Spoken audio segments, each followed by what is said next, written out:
bakyakubagana empawa ku kyakakyooka ebyokulonda okuyimiriza kampeyini mu disitulikiti 13 olw'obulwadde bwa COVID-19. Kaakati munnamateeka ow'NRM Oscar Kihika agamba nti tewali tteeka akakyooka ka byakulonda kano lye kamenye okuyimiriza kampeyini zino.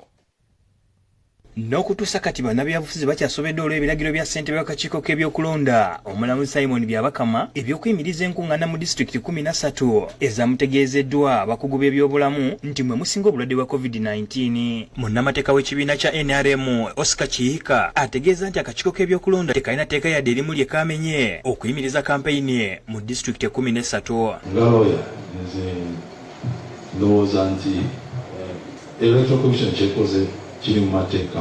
Mu lukuŋŋaana lwa bannamawulire otuuziddwa ku kitebe kyabwe ekya Ddondo, ono ategeeza nti okunoonya akalulu tekuyimiriziddwa wabula bakweyambisa emitimbagano n'emikutu gy'amawulire. Yessabawandiisi w'ekibiina kino Justin Kasule Lumumba agamba nti akakiiko k'ebyokulonda nga tekanatuuka kukola kusalawo kuno kandi so se ne keebuuza ku beesimbyewo. Ab'ebibiina n'abatali ba bibiina tubeere n'olukiiko n'electoral commission tubeere n'ebintu bye tukkaanyaako. Bwe tubanga kati tugendera ddala mu kusaba kalulu ku radio na TV. Ani agenda okumitinga kosti eyo? Ani agenda okusasula radio ezo ne TV? Tugenda kwongera amaanyi okusaba akalulu muntu ku muntu ku byalo.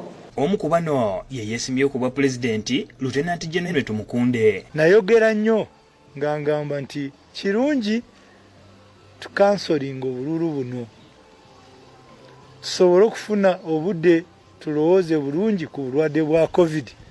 Naye ndowooza olwo baali balowooza nti lwakuba saayina maanyi. Yagamba nti talabawo mazima na bwenkanya mu kalulu kano kagambye nti kalimu okutulugunyizibwa. Sinagenda Kampala ena miliyoni emu, sinagenda Jinja, katufe obululu tunaabujawa awatali eyo. Agamba nti wasanye okubawo okwogerezeganya okusinga okubabuulirira ku mikutu gy'amawulire.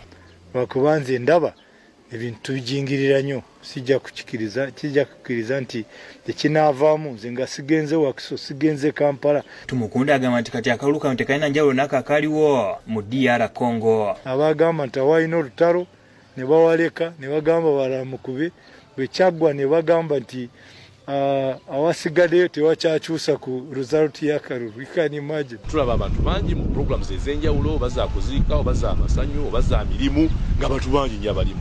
Naye bwe kijja kuffe bannabyabufuzi. Ate omwogezi wa FDC era nga ye mubaka wa Kira Municipality mu Parliament Ibula Ssemujjunganda naye awakanyiza ebyasaliddwawo akakiiko k'ebyokulonda n'ategeeza nga bwe katalina buyinza kweteeka mirimu gya minisitule y'ebyobulamu. Naye electoral commission bw'evaayo n'erangirirako kintu kimu nti meeting z'okusaba akalulu tuziyimiriza mu butale ne basigala nga bakola, mu kusaba ne basigala nga basaba n'okusaala. Kiba kitegeeze ekyalangiddwa kya byabufuzi si kya byabulamu. Abaali sigadde tu campaigningira ku bifaananyi n'ebifaananyi babiggyeyo. Kakati olwo tusigazaawo campaign ya kikaaki. Otuganye meeting n'ebifaananyi babisala osirisa. Batugamba nti mugende ku birediyo eby'ebyalo.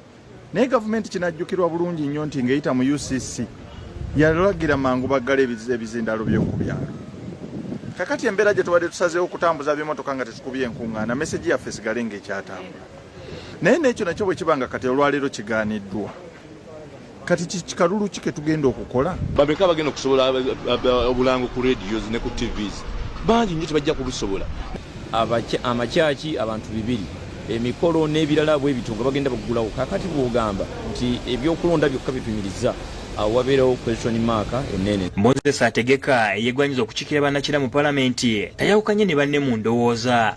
Mulimu bano abaze nga basitudde baaga za ssente. Akalulu kano balinga abakawadde abalina baaga zaki za ssente. Manga bo bakipanga dda. Naye bwe baleetawo etteeka nga ligenda kunyigiriza abantu bagenda nibagulirira aba MP. So newe tuba bangi tuba batono. For as long as aba MP bakiriyo bagulirira bajja kubeera enkyukakyuka. Nsonga za kalulu 2020 katweyongereyo n'omuwendo gw'abantuuze. Guno muwendo gw'abatuuze abazze beeyongera mu disitulikiti ey'e Mukono gweraliikiriza abakulembeze ba disitulikiti eno bano nno kati baagala gavumenti eyongere ku nsimbi zeewa bannamukono okusobola okwongera ku mpeereza eri bannamukono. Ebbula ly'amazzi amayonjo kuno kw'oteeka enguudo embi byebisinga okusoomooza ab'e Mukono ng'abakulembeze baabwe baliko okusaba okwenjawulo kwe bakoze. omulabirizi w'eruwero Eridadi Nsubuga. Disitulikiti y'e Mukono yeesudde kilomita 27 okuva mu kibuga ekikulu eky'eggwanga ng'eri ku nkengezi z'ennyanja Nalubaale. Mukono evuganya ne Kampala mu byenjigiriza ku mitendera egy'enjawulo nga yeewali n'ekibangirizi ky'amakolero eky'ennamava ekiwadde abantu be n'abooleko emirimu ekyongedde okutumbula embeera z'abannamukono ez'ebyenfuna. Wabula omusaala ogusasula abantu bano gukyali mutono ddala nga kino omubaka w'e Mukono Muyanja Ssenyo nga kitadde ku tteeka erikyalemedde mu Paalamenti eri omusaala ogutandikirwako. Buli muntu asasula nga bw'alaba ate bw'oba ng'oli mu mbeera erina obwetaavu kiba kizibu nnyo okugaana ekikuweereddwa naye twebaze amakolero. So far so good. Bannamukono batubulidde ku ngeri enguudo embi gye zisannyalazaamu emirimu gyabwe olw'ebimotoka ebitwala n'okuleeta kuno ebyamaguzi ebiyita ku nsalo y'e Busia ne Malaba. Batuyitiriddeko embeera mbi, ebinnya, enfuufu, tulina emidaala. Bakazi baffe empisi enfuufu bayisa bubi naffe bennyini engoye ogenda okudda awaka bannaye ng'olinga makanika. Wano meeya w'ekibuga kino George Kajimu wasinzidde n'asaba gavumenti okubakolera ku nguudo eziyita ebbali w'ekibuga okukendeza kalipagano k'ebidduka mu kibuga Mukono. Onoova e Mukono okutuuka e Kampala nekitwala essaawa 3 oba essaawa 4 n'okukomawo bwe kityo. Abantu bafiirwa ebintu bingi, bafiirwa obudde bwabwe, bafiirwa ssente n'ebirala. Ekyebbula ly'amazzi amayonjo mu Mukono meeya kitadde ku muwendo gw'abantu oguze gweyongera era ng'asabye gavumenti okubongera ku nsako gye bawa okwongera ku mpeereza gye bawa bannamukono. Eky'omukisa omulungi mu kiseera kino nti amazzi gagenda kuva e Katosi. Naye kino twagala gatuyiteko obuyisi.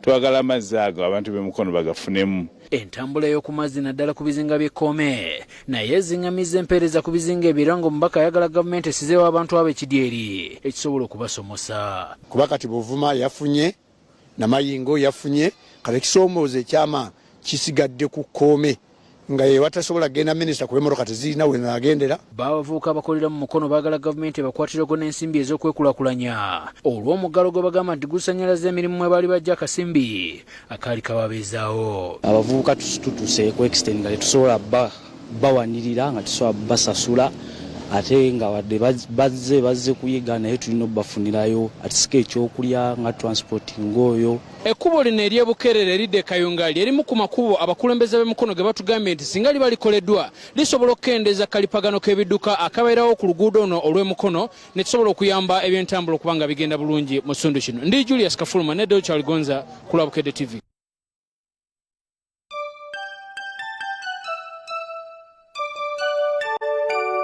We wish you a Merry Christmas.